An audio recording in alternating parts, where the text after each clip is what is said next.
Occupied Europe, winter 1943. In these frozen streets, the only thing resistance fighters could trust was the weapon in their hand. German pistols jammed, and automatics froze in the mud. But there was one British revolver that became infamous for never failing, trigger-pulled, shot-fired, no matter the rain or snow. It wasn't the biggest nor the prettiest, but Wehrmacht patrols learned to fear it above all. Why did this humble sidearm become the most decisive close-quarters weapon of the war, and how did its reputation for unstoppable reliability upend an entire occupation? The truth begins in the unforgiving night. Snow and rain turned the streets of occupied cities into traps. In Paris, alleys narrowed to barely a metre across, pooling with icy slush and broken cobblestones. Water seeped into every crack, freezing overnight, then melting into mud by midday. Resistance fighters moved through a maze of slick stairwells, dripping cellars and cramped passageways where every footstep risked a slip or a telltale sound. The winter of 1943 was one of the wettest on record, with precipitation soaking uniforms and filling gutters from Amsterdam to Lyon. Visibility shrank to a few metres in thick fog or under the orange glow of blackout lamps. Debris in the streets, shattered glass, loose bricks and abandoned bicycles clogged escape routes.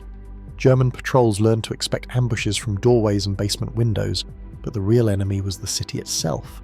Weapons jammed from dirt and moisture. Gloves numbed trigger fingers. In these conditions, a sidearm had to work after being shoved into a pocket, dropped in mud or hidden for days beneath floorboards. Maintenance was a luxury. A misfire meant disaster. Every turn brought a new hazard. Rain-soaked ammunition pouches. Snow choked the barrels of semi-automatic pistols left uncovered for even a few minutes. Narrow corridors forced fighters to shoot at arm's length, often without time to aim. The city's architecture, its twisting alleys and sudden dead ends, left no margin for error. Here, survival depended not on training or firepower, but on a weapon that could be trusted in the worst possible moment. Most resistance recruits had never held a pistol before. In safe houses across France, Denmark and Poland, training sometimes lasted less than an hour. Agents handed over a revolver, showed how to load and fire, then trusted that muscle memory would take over when fear froze the mind. The Special Operations Executive, desperate for new hands, accepted shopkeepers, students and railway clerks, people with courage but no background in firearms. Manuals warned that a jammed weapon could mean capture, torture or execution. Reports from the field told of automatics failing at the worst moment. A Luger's toggle jammed with mud, a Browning's slide locked by grit, a magazine dropped and lost in the dark. In 1 month, Special Operations Executive files recorded 5 casualties directly linked to misfires or stoppages. Underground fighters stashed guns in flour sacks, behind loose bricks, or beneath damp floorboards for weeks at a time. Cleaning kits were rare. Oil even rarer. The anxiety was constant. Would the weapon fire when it mattered? For these men and women, a sidearm had to be as foolproof as a crowbar. Pull the trigger and it worked. No questions, no hesitation. Anything less was a death sentence. At the heart of the Enfield No.2 revolver lies a mechanical system built for speed and certainty. The Mark I Star variant, introduced in 1938, stripped away the exposed hammer spur and left a smooth, spurless profile that refused to snag on clothing or catch inside a pocket. This was more than a cosmetic change. The hammer could no longer be thumb-cocked, and the revolver became a double-action-only sidearm, so every shot required a deliberate, steady pull of the trigger. Training manuals describe the trigger pull as heavy, averaging around 10 pounds, but consistent, with a long, even stroke that reduced the risk of accidental discharge under stress. For resistance fighters, this meant a weapon that demanded little thought in the moment of crisis. There was no need to fumble with safeties or remember to cock the hammer. Point, squeeze, the revolver fired. Even with cold-numbed hands or through the fabric of a coat, the mechanism delivered a shot every time.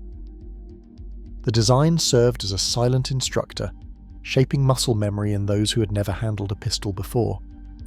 The tension of the trigger, while heavier than many automatics, forced a slow, controlled movement, reducing the chance of a wild shot in a panic. The result was simple and reliable.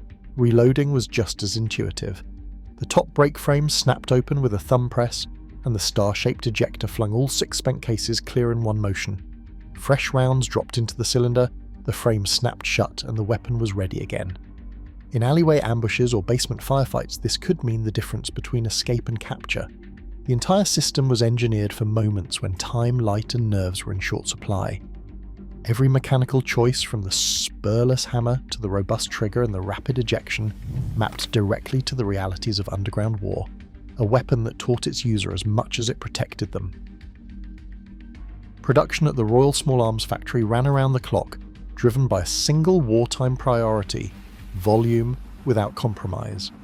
Every Enfield No.2 revolver carried the logic of mass production in its bones. Factory planners cut machining hours by 18% between 1939 and 1942, shaving away every unnecessary curve or finishing step that did not serve function. The Mark I Star and Mark I Double Star variants tell the story in steel. Gone were the checkered wood grips, replaced by sturdy, easy-to-mold plastic. The spurless hammer and double-action-only trigger were not just field innovations, they were also manufacturing shortcuts. Fewer moving parts meant fewer assembly steps, less room for error, and faster throughput on the lines at Enfield, Coventry, and Albion. The British .38 200 cartridge was a calculated choice. British ordnance officials wanted a round that balanced stopping power with control. The original 200-to-grain lead bullet delivered a muzzle energy of about 176 foot-pounds, enough to stop a man at close range, yet mild enough for recruits to handle. When international law forced a switch to a 178-grain jacketed bullet, the energy remained nearly identical. This cartridge could be mass-produced with fewer quality rejects than larger high-pressure rounds, keeping the supply chain moving even as raw materials tightened. Each simplification was tracked in ordnance notes, with fewer hand-fitted parts, simplified lockwork, and a universal cylinder across all variants. The star ejector system, retained from the earliest blueprints, allowed for quick reloading without adding complexity. By 1943, the factory could turn out revolvers by the tens of thousands each month. Inspection records show rejection rates fell steadily as the design matured, evidence that simplification did not mean sloppiness. The result was a weapon that could be boxed, shipped, and dropped by parachute into occupied France or Norway, ready to fire straight from the crate after weeks in storage or transport. For the planners at the Royal Small Arms Factory, reliability was not just an engineering goal, it was the currency of survival in a war where every second and every shot counted. Beneath the chaos of occupied Europe, a silent supply network kept the resistance armed. British quartermasters at the Special Operations Executive worked from shadowed offices, charting drop zones on maps of France, Denmark, and Norway. Each shipment began at an airfield in southern England, where wooden containers, painted olive drab and stenciled with false codes, were packed by hand. Inside, layers of straw cushioned the cargo, revolvers wrapped in waxed paper, boxes of .38 200 cartridges and spare cylinders. A single crate typically held 24 Enfield No.2 revolvers, each with serial numbers logged in coded manifests. The paperwork, disguised as agricultural exports or medical supplies, moved through layers of bureaucracy before reaching RAF air crews briefed for night flights. Parachute drops happened under moonless skies. Aircraft flew low, engines throttled back, guided by torch signals or radio beacons from resistance contacts. Containers tumbled into fields, forests, or even city parks, trailing colour-coded parachutes that signalled their contents: red for weapons, blue for explosives, white for medical kits. Local reception teams, sometimes just 2 or 3 trusted fighters, rushed to retrieve the crates before German patrols arrived. The Enfields, still sealed in their waxed wrappers, were hidden in haylofts, wells, or beneath loose floorboards within minutes of landing. Every detail was designed for secrecy and speed. The crates could be pried open with a crowbar, no tools needed. Manifests used ciphered numbers to list weapons, so even if intercepted, the enemy found only meaningless codes. Within hours, revolvers were divided among safe houses, ready for sabotage teams or new recruits. The entire system depended on trust, precision, and the knowledge that a single crate could arm a dozen fighters for weeks of action.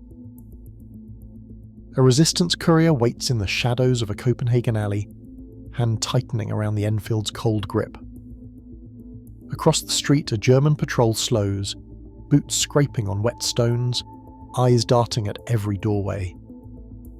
Since the first ambushes with the British revolver, Wehrmacht report note these patrols moving with new caution, sometimes halting altogether when fog thickens or shutters bang in the wind. Diaries from Feldgendarmerie units describe nerves fraying on night rounds. One sergeant writes of men flinching at sudden footsteps, another of squads doubling back to avoid certain intersections after word spread about a revolver attack the week before. Ambushes rarely last more than a few seconds. A single shot from the Enfield, muffled by a coat sleeve, drops a collaborator or officer. The shooter vanishes before the echo fades. In a Paris stairwell, 2 resistance fighters use a Wellrod to silence a sentry, then switch to Enfields for the escape, trusting the revolvers to fire through damp pockets if cornered. After-action notes from SOE handlers describe these pairings: Wellrod for stealth, Enfield for certainty when things go loud. Survivors recall the comfort of a weapon that never hesitated, even after days hidden in a flour sack or buried in a coal bin. German units adapt, but the anxiety never lifts. Patrols shorten their routes, sometimes skipping entire blocks after dark. Orders circulate to avoid lone doorways and to keep pistols drawn. In the occupied cities, every close-range encounter becomes a test of nerve. For the resistance, the Enfield is not just a tool, it is the line between escape and catastrophe. Its blunt report carrying the promise that at the worst moment it will not fail. A block of ballistic gel tells a story that paper targets never could. When the 38-200 cartridge leaves the Enfield's 5-inch barrel, it travels at just under 200 meters per second, slow by modern standards, but carrying a heavy 200-grain lead bullet. Within the first 4 centimeters after entering soft tissue, the bullet begins to yaw, turning sideways as it pushes through. This tumbling effect, documented in British Ordnance memos and confirmed by modern gel tests, means the wound channel widens dramatically. Unlike faster, lighter pistol rounds that pass cleanly through, the 38-200 carves a ragged path, transferring its energy in a short, violent burst. Military pathologists noted that even at subsonic speeds, the bullet's sideways travel could shatter bone and destroy tissue far beyond its diameter. In close-quarters combat, especially at the arm's-length distances common in occupied cities, this behaviour was decisive. The round's subsonic speed also reduced the risk of overpenetration, making it less likely to endanger bystanders in crowded alleys or stairwells. British engineers didn't chase high velocity. They wanted a round that would stop a man instantly, even if fired through a coat pocket or at an awkward angle. The science behind the Enfield's cartridge was simple: maximum effect at minimum range every time the trigger was pulled. British Ordnance engineers did not trust theory or reputation, they demanded proof. At the Royal Small Arms Factory, the Enfield No.2 faced a battery of stress gas trials designed to mimic the worst of occupied Europe. Testers plunged revolvers into buckets of mud, grinding grit into every crevice, then fired all 6 chambers without so much as a wipe down. The mechanism cycled round after round with no sign of jamming. Next came the freeze. Revolvers were left overnight in ice-filled crates, then fired while still coated in frost. Ordnance lab records from 1942 note no misfires after the ice test, even when ammunition was intentionally weakened to simulate old damp stock. The double-action-only trigger, with its robust internal springs, shrugged off resistance from half-frozen oil and congealed grime. Weak primers, another wartime reality, were no match. The firing pin delivered enough force to ignite even underpowered loads. Technicians photographed revolvers caked in dirt, dripping with condensation, then logged the results as standard: 6 shots, 6 strikes, no stoppages. These trials were not just for show. Every production batch faced random sampling, and any revolver that failed was stripped for parts. The result was a weapon that earned its reputation in the laboratory before it ever reached the hands of a resistance fighter. For the engineers at Enfield, reliability was not a slogan. It was a number, written in the cold language of test reports and firing logs. German sidearms, so often the symbol of a military precision, revealed their weaknesses in the grime of occupied cities. The Luger powertech, prized for its accuracy, carried a flaw that resistance fighters learned to exploit. Its toggle lock mechanism, exposed and intricate, was vulnerable to the smallest intrusion of grit or mud.